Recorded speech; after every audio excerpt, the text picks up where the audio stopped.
맞고 뭐 맞고 네, 담임 선생님한테 맞고 반성문 쓰고 반성문 쓰고 화장실 좀 네. 그러니까 친구들에게는 약간 지금 뉴스 느낌이죠. 네, 그렇죠. 안 그래도 약간 아나운서 같으신 어떤 다큐멘터리? 발성과 네, 있으셔가지고 네, 다큐멘터리 느낌? 약간 그럴 것 같아요. 너무 좋은데 이제 네, 하이 가이스 천치입니다. 네, 세연조교입니다. 사람탐구 영역 4화 파트 2 사적인 영역입니다. EBSI와 이투스에서 강의하고 계시는 이하영 선생님과 함께하고 있습니다. 선생님, 네, 이제 좀 사적인 얘기를 좀 해보겠습니다. 떨립니다. 많이. 왜 웃어요? 안 떨리시는 거 알겠습니다. 네. 선생님 고등학교 때 혹시 어떤 학생이었을까요? 이게 제가 진짜 네. 이런 얘기를 하면 좀 안 믿어요? 안 믿어요. 왜 안 믿죠? 왜냐면 조용했다? 아니요. 많이 떠들었죠. 많이 까불고 문제야. 근데 네. 문제야. 그래요? 맞습니다. 아니, 이거 반전까지는 아닌 것 같아요. 왜냐면 아. 너무 또 이렇게 외향적이시고 하시니까. 문제야 보인다. 문제야는 아닌데. 근데 문제가 정말 심한. 아니 근데 제가 진짜 네. 되게 억울한 건 뭐냐면 네. 이게 저희가 가장 큰 문제가 뭐였어요? 일으킨 문제 중에. 뭐 맨날 맞고 뭐 맞고, 네, 담임 선생님한테 맞고 뭐, 반성문 쓰고 반성문 쓰고. 뭐 화장실 좀 가고 네. 뭐 그러니까 그 정도? 무엇을 잘못하신 거죠? 방송으로 좀 나가기 힘든 네, 네, 알겠습니다. 네. 네. 진짜 이거는 할 말이 있는 게 네. 저희 학교가 고등학교 시험을 쳐서 들어가는 학교였어요. 네. 어디죠? 포항 제철고등학교라고. 네. 그 시험을 쳐서 들어가다 보니까 학생들이 다 전반적으로 완전 모범생들이 많은 학교. 네. 제가 좀 사춘기니까 놀 수도 있잖아요. 그럼요. 뭐 이렇게 뭐 노래방도 가고 네. 좀 놀러 다니고 네. 야자 도망가고 네. 그 이제 불려오는 거예요. 또 맞고 네. 뭐 그런 일들을 되게 많이 반복했죠. 그 좀 나쁜 일도 하고 네. 학생이 해야 되지 않은 행동도 좀 하긴 했지만 네. 그래서 고등학교 1학년 때까지 아주 공부를 좀 많이 못했고 네. 내신이 아주 많이 안 좋았고 네. 고등학교 한 2학년 겨울방학 때 전후에서 저는 그때 정신 좀 차렸어요. 고2 겨울방학 전후로 네, 갑자기. 갑자기요? 네. 딱 이유가 없을까요? 그 어느 날 네. 사실은 저희 엄마 아빠 학교에 많이 불려오셨거든요. 네. 그 딸이 문제가 있으니까 네네네. 항상 이렇게 바카스 들고 네. 이렇게 모습 많이 네. 봤는데 별로 뭐라 안 하셨어요. 네. 한 번을 뭐라 안 하시고 네. 그래서 오히려 좀 내가 뭐 이래도 되나? 뭐 놀아도 되나 보다 이러고 있었는데 어느 날 두 분이 이렇게 누워서 주무시더라고요. 네. 그 주말에. 네. 그래서 이렇게 나오다 봤는데 너무 이렇게 마르고 앙상하신 두 분이 누워 계시는데 너무 미안하기도 하고 두 번째는 약간 좀 실제로 네. 저분들이 나를 끝까지 먹여 살려주지는 못하겠다 이런 생각도 사실은 들었어요. 실제로. 그래서 내가 그럼 뭘 해야 되지? 네. 이러면서 그럼 이제 공부를 진짜 해야 되겠다. 그래서 그때부터는 사실은 정말 좀 많이 독하게 공부를 했어요. 아주 많이 독하게, 단순하게. 그래서 그때부터 공부를 좀 엄청나게 했던 것 같아요. 네. 그런 순간들이 인생이 좀 오는 것 같아요. 네. 그리고 정말 신기했어요. 그날 갑자기 뭔가 이렇게 딱 맞은 느낌이었어요. 저도 그렇습니다. 네. 저도 고1 말 때 이제 이렇게 살다가는 내가 뭐 먹고 살지? 네. 약간 이거가 네. 제일 근본적인 네. 그거였거든요. 네. 트리거. 그래서 공부를 했는데 그랬었어요. 그럼 이 정도에서 1년간 독하게 한 후에 원하는 결과를 수능 때 얻으신 건가요? 약간의 또 좀 우여곡절이 있었는데 네. 10월 학력평가 때 네. 제가 국어 시험 치고 네. 쉬는 시간에 시험지에 대한 얘기 막 하잖아요. 네. 거기 좀 약간 웃긴 문제가 하나 있었어요. 이제 정확하게 기억이 안 나는데 국어 문제. 네. 그래서 이렇게 앞바다리 하고 우리 공부하잖아요. 이렇게. 네. 네. 저는 그렇게 해서 시험 칠 때 아빠다리 타고 네, 딱 이렇게 앉아있다가 쉬는 시간 웃었어요. 너무 웃겨갖고 우와 하다가 그대로 떨어진 거예요. 책상 밑으로. 지금 시험 시간인가요? 시험 끝나고 쉬는 시간. 쉬는 시간에. 예, 그죠? 국어와 그때 뭐지? 수학 사이에 네네네. 우와 하고 웃다가 팍 떨어진 거예요. 네. 선생님이요? 제가 그래서 친구들이 막 제발아 막 또 까불다가 막 이렇게 그래서 막 저도 막 웃겨 막 이렇게 웃다가 이제 나가야 될 시간이잖아요. 이제 책상을 박차고 나가야 되는데 다리가 안 펴지는 거예요. 네. 뭐예요? 뭐 다치신 건가요? 네. 오. 그대로 다쳐서 저희 담임 선생님께서 이제 제가 근데 그때부터 너무 아파서 울기 시작했더니 애들이 네. 쟤 왜 저래? 이러면서 담임 선생님이 오셨어요. 네. 그래서 이거 2개를 빼고 이렇게 된 상태로 업을 수가 없잖아요. 네. 네. 뒤로 들쳐매고 병원으로 갔죠. 아, 네, 상상하고 있습니다. 네, 네, 네. 그나마 말랐으니까 담임 선생님이 네. 막 이렇게 비틀거리면서 저를 데리고 가셨던 것 같아요. 네. 그래서 그 10월 학력평가를 2교시부터 못 쳤고 수능 날 결국 뉴스에 나왔죠. 누가요? 제가 어떤 걸로 보건실에서 시험 친 애들 몇 명 없잖아요. 보건실에서 네, 깁스하고 깁스하고. 네, 시험 쳤죠. 멋있었죠. 아니, 저희 엄마가 수기를 쓰고 싶다는 예, 영화 같네요. 네, 다리 이렇게 얹히고. 아니, 아니, 한쪽은 펴졌어요. 근데 병원 갔더니 네, 네. 억지로 뭐 이렇게 팍 하니까 펴지더라고요. 근데 한쪽은 결국 망가져가지고 통깁스를 하고 한 달을 보냈죠. 그래서 학생들한테 제가 맨날 얘기해요. 뭘? 제발 축구하지 마라. 또 축구 나온다. 그리고 아빠 다리하고 앉아있지 마라. 네. 네, 그 얘기를 정말 많이 해요. 다쳤었어요. 그리고 이제 그럼에도 불구하고 저는 좀 아쉽긴 했지만 네. 저희 아빠가 네. 너는 재수는 안 된다. 네. 이 성격에 네. 놀고 안 된다. 너는 전문대도 못 간다. 그냥 가라. 그래서 대학을 갔습니다. 너의 끼는 네. 고3 때 억누른 걸로 끝이다. 네. 더 이상 안 된다. 그냥 맞춰서 가라.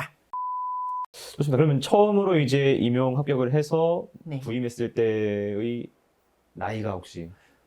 그러니까 20몇 살이죠? 그 제가 가르쳤던 첫 제자들이 저랑 6살인가 7살 차이 나더라고요. 그러면 26 정도? 네, 25, 그 정도 된 것 같아요. 그때 처음 갔던 고등학교? 중화고등학교. 중화고등학교. 네. 굉장히 밝게. 너무 재밌었어요. 좋은 그때. 기억이었나요? 네, 처음엔 좀 당황했었어요. 왜 당황했어요? 그러니까 제 시골에 있다 보니까 이 중화동이 어딘지도 몰랐고. 저도 신촌 생활. 그래도 이렇게 여기 신촌 만나신 건가요? 신촌 이렇게 저 처음에는 이거 중국 학교인가? 중국이요? 네, 중화. 중화. 네, 그래서 중화 사상이야. 네, 그래서 난 중국말 모르는데 막 이러면서 찾아갔던 기억이 나요. 되게 멀더라고요, 여기가. 네. 그래서 갔는데 아이들이 되게 순수하고 너무 예뻐가지고 즐겁게 잘 지냈던 것 같아요. 네. 좋습니다. 그럼 그렇게 고등학교 생활 하시다가 EBS 강사는 어떤 계기로 언제 좀 시작을 하셨나요? 이게 그 중화고등학교 때 있었던 일인데요. 네. 제가 또 이제 학교에 한 5년 정도, 이제 4년 정도 있다 보니까 약간 매너리즘에 빠지기도 하고 네, 그래서 네, 네. 첫 번째 이유는 여기 이제 시험을 치러 가면 다른 되게 잘 가르치는 분들의 강의를 저는 볼 수 있다고 생각한 거예요. 시험 치러 오는 분들. 네네네. 그리고 두 번째는 만약에 그 소개하는 게 있었는데 EBS 강의를 했을 때 어떤 강의를 하고 싶냐? 그러면은 정말 고등학교에 꼭 필요한 고1 수학, 중학 수학 이런 기초 네. 그거를 정말 자세하게 설명하는 강의를 하고 싶다. 이 두 개. 그래서 갔는데 아쉽게도 강의는 못 보게 하더라고요. 한 명씩 안에 들어가서 시험을 치니까 그렇죠. 못 봤어요. 네. 그리고 저는 뭐 저대로 뭐 이렇게 그 전날 학교에서 했던 걸 그대로 하고 나왔는데 덜컥 붙어버린 거예요. 네. 또 워낙 잘. 이거 정말 저도 이해가 안 돼요. 그래서 덜컥 붙어서 그때부터 그냥 EBS 강의를 했는데 그때 저한테 이 기초 강의를 그냥 맡기셨어요. 너가 알아서 해. 그래서 그 강의를 그냥 시작했어요. 그럼 이쪽 강의가 이제 고1 수학인가요? 그 왕초보 수학이라고 그 1학년 학생들 대상으로 120강. 120강. 찍었었어요. 120강 이거 장난 아니거든요. 네. 제가 알거든요. 120강이요. 네, 그렇게 찍었었던 기억이 나요. 그럼 이 EBS 강사로서의 어떤 장단점이 좀 있을까요? 그러니까 강사로서의 장단점. 특히 EBS에서 하시면서. 전국의 수많은 정말 다양한 아이들을 많이 만나고 그 아이들한테서 되게 얻는 게 많기는 했었어요. 지금도 그렇고. 그럼요. 그런 아주 좋은 장점이 있고 특히나 EBS 강의 듣는 애들은요. 아픈 아이들이 되게 많아요. 그래서 청각장애인도 있고 시각장애인도 있고 그런 친구들도 사실은 1년에 한 번씩 꼭 만나요. 제가. 만나셔요? 네. 저희 꿈장학생. 제자 모임 하시나요? 아니요. 꿈장학생이라고 EBS에서 이게 장학금을 주는 프로그램이 있는데 거기에 상 받은 친구들을 저희가 시상을 하러 가거나 이러거든요. 그러면 그 아이들이 뭐 누구 선생님 강의 들었어요. 뭐 누구한테 받고 싶어요. 이러면 저희가 가서 시상을 하는데 진짜 몇 년 전에도 그 아이도 이제 청각장애인 고대 갔어요. 네, 그 친구한테 제가 상을 수여했었는데 제 손글씨 풀이 보고 공부했다고 그러더라고요. 그래서 그런 어떤 그런 감동? 네. 뭐 이렇게 몸 못 움직이는 아이인데 어머님이 저한테 오셔서 그날 아이 잘 낳으셨냐고. 그러니까 어머님이 다 클릭을 해주시니까 제가 뭘 했는지 다 아시더라고요. 그래서 아이는 잘 낳았냐 뭐 이런 것도 여쭤보고. 그때 약간 만삭으로 네, 강의하셨을 때. 네. 그래서 그런 장점도 있고 그리고 EBS 강의는 정말 정확해야 되잖아요. 네. 그러니까 뭐 말, 그다음에 그 어떤 언어, 그리고 그렇죠. 뭐 표현 방법 이런 것들이 강의 오류도 정말, 있으면 안 예, 되고. 교육 과정에 정확하게 맞춰서 단어들도 사용을 해야 돼요. 네. 그래서 그런 거를 연습을 하다 보니까 네. 사실은 좀 되게 정확하게 어쩔 수 없이 연구를 할 수밖에 없는 교육 과정이 딱 바뀌면 네. 어떤 게 바뀌었는지부터 먼저 확인하고 뭐 예를 네. 들어 도트가 곱하기로 바뀌었다던가 네, 이런 네, 것까지 네. 다 확인을 해야 되거든요. 그러니까 그렇게 좀 약간 정확성을 요구하니까 그 다른 수업할 때도 그거를 좀 편하게 저희가 할 수 있는 장점. 그러니까 EBS 강사라는 어떤 자리가 어떻게 보면 네, 어쩔 수 없이 더욱더 나를 더 정확하게 네. 더 올바르게 가르치게 할 수 있는 네. 그런 위치 가졌던 거군요. 단점은 네. 재미가 없죠. 재미가 네, 왜냐면 사실 원래도 저 자체도 그냥 이렇게 사적으로 얘기하면 재밌지만 수업할 때 그렇게 재밌는 스타일이 아닌데다가 네. 좀 정제된 언어와 그 다음에 그렇죠. 또 정해진 시간. 그러니까 친구들에게는 약간 지금 뉴스 느낌이죠. 네, 그렇죠. 안 그래도 약간 아나운서 같으신 어떤 다큐멘터리? 발성과 네, 있으셔가지고 네, 다큐멘터리 느낌? 약간 그럴 것 같아요. 너무 좋은데 이제 네, 그래서 그런 것들 그리고 저희가 시간을 맞춰야 되다 보니까 네. 48분 30초. 네. 그래서 거기에 이제 좀 틀에 박히는. 48분 30초. 네, 그러니까 좀 쓸데없는 사람도 잘 못하고 네, 재밌게. 네, 아, 네, 그런 좀 것들이 아쉽다. 조금 이제 EBS 강의에서의 조금 다른 점이라고 할 수 있고 좀 단점이라고 할 수 있는 거죠. 네, 이렇게 재밌는 얘기를 그게 많은데. 많은데 못하죠. 네. 네, 뭐 교사 시절 중에 좀 기억에 남는 학생 학교에서요. 학교에서 기억에 남는 학생들은 많은데 뭐 어떤 이유로 뭐 아직까지 좀 연락을 되게 많이 해요. 거의 많은 친구들이. 그러니까 뭐 어떤 친구는 저보다 애가 더 커요. 저는 제 제자들이 나이가 많잖아요. 자식이 더 커요. 그래서 제가 막 애 낳을 때 막 알려주기도 해요. 선생님 뭐 사야 되고요. 막 이런 거 있잖아요. 네네네. 그런 친구들도 있고 아직까지도 연락하고 근데 뭐 또 유명한 친구도 있고 네. 그리고 유명함에도 불구하고 아직까지 계속 저한테 연락하는 친구도 있고 네. 뭐 그런 다양한 친구들 있죠. 네. 뭐 힘들어서 되게 고생했는데 뭐 외모고시 붙어가지고 또 잘된 친구도 있고 다양한 친구도 있죠. 명수가 궁금한가요? 근데 곧 뭐 드라마 나온다고 합니다. 네. 아, 드라마에 나와요? 네네네네.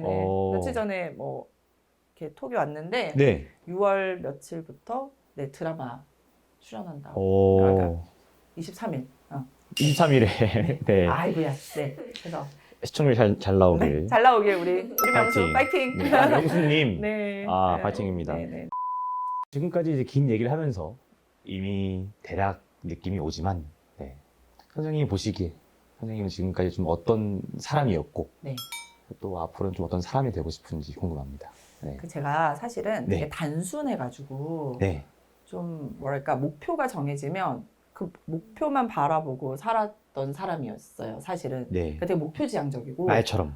예, 말처럼 정말. 네. 그래서 좀 막 엄청 쉼없이 계속 막 달렸던 것 같아요. 막 못 보고. 그러니까 그러다가 요즘은 약간 이렇게 교사에서 이렇게 사교육으로 나오면서 네. 조금의 어떤 이런 바라보는 눈도 약간 달라지기도 했고 그 다음에 네. 코로나도 겪고 막 이러다 보니까 이렇게 막 달리는 게 또 과연 많은 의미가 있을까? 능선 아니다. 네, 이런 네. 생각도 들면서 대신에 이제 좀 넓게 보고, 그러니까 정말 예전에는 수험생만 보고 살았거든요. 네. 근데 이제는 길게 그 수험생이라는 게 고3, N수생이 아니라 길게 봤을 때 사실은 초3 뭐 유치원생들도 다 사실 그렇죠. 나중에 네. 수험생이 되는 거잖아요. 네. 그러니까 그런 어떤 진짜 교육이 100년지 대계인데 네. 우리는 막 완전 단타로 1년, 2년 안에 뭔가 애들한테 뭔가를 해결하기를 바라고 살았었다면 좀 약간 크게 긴 어떤 그 길에서 내가 약간 좀 방향타가 될 수 있는 사람이 되면 얼마나 좋을까 이런 고민을 요즘 제일 많이 하고 사는 것 같아요. 그래서 그런 사람이 되고 싶어요. 방향성을 잡아줄 수 있는 네, 사람. 네. 확실히 예전보다 요즘 좀 더 이렇게 균형적인 네. 감각으로 바라보고 또 살고 계신 느낌인가요? 네, 그렇게 살려고 노력하고 있어요. 근데 어. 잘 안 돼요. 왜냐면 당장 애들 수능이 있고 막 네. 9월 모평 남았고 6월 모평 네, 남았으니까 사실 맞습니다. 안 되는데 네. 그래도 좀 내가 조금만 더 노력하면 더 볼 수 있는데 이런 생각을 좀 계속 하게 되는 것 같아요. 네, 계속해서 방향성을 고민하는. 네, 아, 좋습니다. 좋습니다. 지금까지 사람탐구영역 4화였고요. EBSI와 또 이투스에서 강의하고 계시는 이하영 쌤이었습니다. 이하영 쌤께서 계속해서 저는 오랜 시간 동안 네, 학생들의 방향성을 잡아줄 수 있는 그런 사람이 되기를 바라보겠습니다. 네. 감사한데요? 아, 네. 감사합니다. 네. 저희 다음 또 회차에서 보도록 하겠습니다. 네, see you guys. 그러니까 운동과 비슷하군요. 저는 운동과 똑같다고 얘기해요. 아, 뇌도 신체의 일부인데 그러니까요. 남학생들은 왜 축구를 잘하기 위해서 쉬는 시간마다 나가서 축구 연습을 하면서 왜 수학 공부를 잘하기 위해서 뇌는 안 쓰지? 라는 얘기를 참 많이 하죠. 방금 굉장히 뭔가 한이 네. 몇십 년 동안 맺히신 말씀이었습니다. 네. 학교에서. 너무 속상했어요. 네, 네. 머릿속에 온통 축구뿐인 아이들과 그 학생들이 그런데 선생님 저 수학 잘하고 싶어요? 그래서 제가 도둑놈 심보라고 네. 이런 얘기를 많이 하는데 뇌도 신체의 일부니까 계속 쓰면 잘하게 되어 있어요. 그래서 저는 그렇게 많이 생각했으면 좋겠습니다.